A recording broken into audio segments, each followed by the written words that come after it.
Hi everyone, welcome to the Discover Whiteboard series. Today we're going to be talking about the importance of organizational intelligence. Many times we find that when we're reaching out to an organization, we can be single-threaded, or we don't necessarily know every single person who's going to be influencing the decision around our sale. And so being able to understand some of the different influencers and buyers and other places we might need to be reaching out to in terms of cross-selling or upselling in this organization can be incredibly important, and you can find that in the org charts.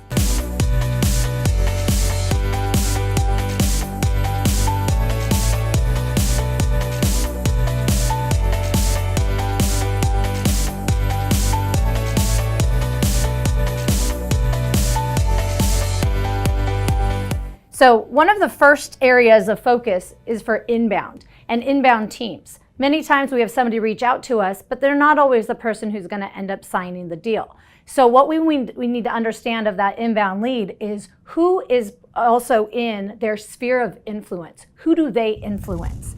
Is actually understanding who that person is, what they're responsible for, but who else is in their direct reporting, meaning who do they report to, but also who else is on their team or other teams that might work with them based off their job function. So understanding that sphere of influence is going to allow you to bring multiple players into the conversation earlier in your sales cycle so that you gain more traction, and ultimately it should shorten down the sales cycle as a whole.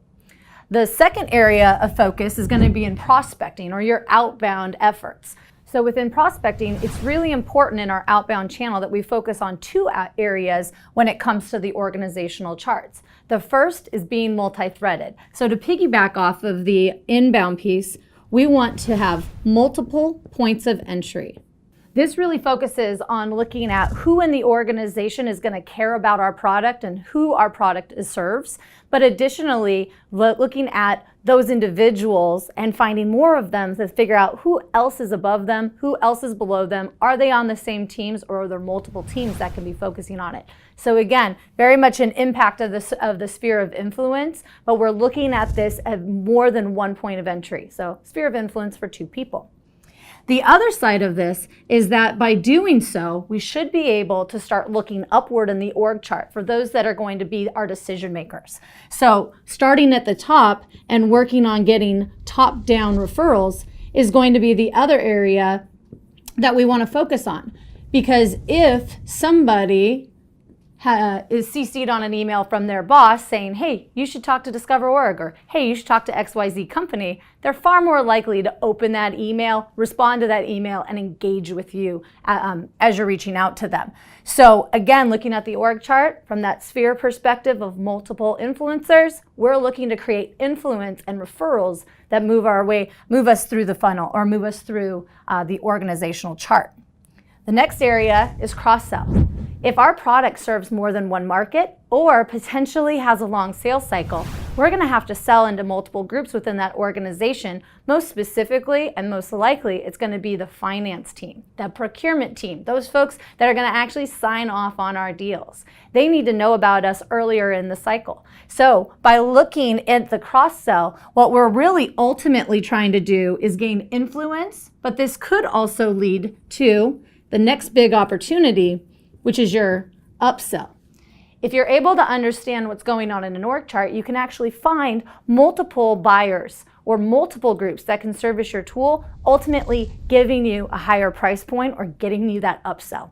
This can also happen during the net acquisition of a sale, meaning net new business. It can also happen, and more predominantly happens, on the retention side when we're growing with our customer. So another reason it's very important to keep your eye on that org chart.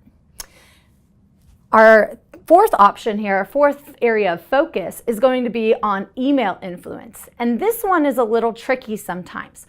Most of the time, we're looking at doing our email engagement, whether that's using automation or that's just us inside of our inbox. We're doing a lot of one-to-one email exchange. And that's not bad, right? But the idea of the org chart is to get rid of the one-to-one email exchange. So no more one-to-one emails. And the idea is, in that world of one-to-one emails, I can ignore you. But if you have multiple of my influencers on an email stream, meaning hey, Kristen, want to chat with you about XYZ, but I see my boss and my boss's boss and or my colleagues are also CC'd on that email. A, it's much more likely to get delivered to my inbox, and B, I am much more likely to not only open it, but to have a conversation around it.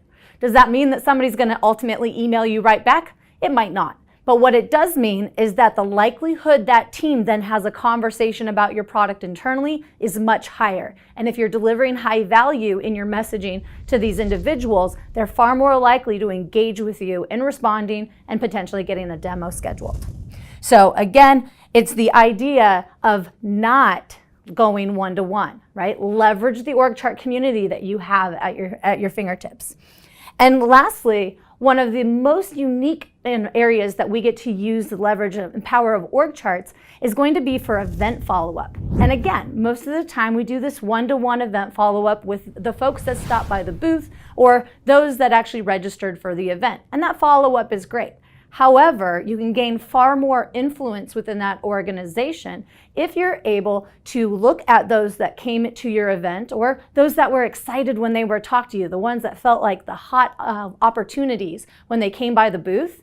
Generally, those things are going to fizzle over time. People are excited while they're at those events. But if we can then target their superiors or the decision makers within the organization and convey some of the passion that they experienced while they were at the event with you, again, your message is going to deliver in a way that is much more unique. So the idea is finding the decision makers that matter. Once you understand the different decision makers that matter, again, you're just going to be creating much more influence to make you stand out from the crowd. You're no longer that person saying, hey, I want to sell you my product. Instead, you're saying, what a great experience I had with your team. Here are so many different ways I think we can move forward together. That messaging sounds so much different to somebody who's ready to buy your service or someone who's considering it. So again, all of these different areas throughout here are really to get you as a sales rep or as a marketer to think a little bit outside of the box. Instead of one-to-one exchanges with companies or with individuals, let's think of them as a collective whole, as a decision-making group, as a buyer group, right? Because they are going to make decisions together. And as they make their decisions together, make sure that you're considering all of these new ways to leverage org charts to get your message out there and get in front of the right people at the right time. So thanks again for joining today or another whiteboard series. Remember to go online and like, share, or comment. If you have any ideas of other ways to leverage org charts or you've just got questions on other best practices, feel free to reach out. And thanks again for joining.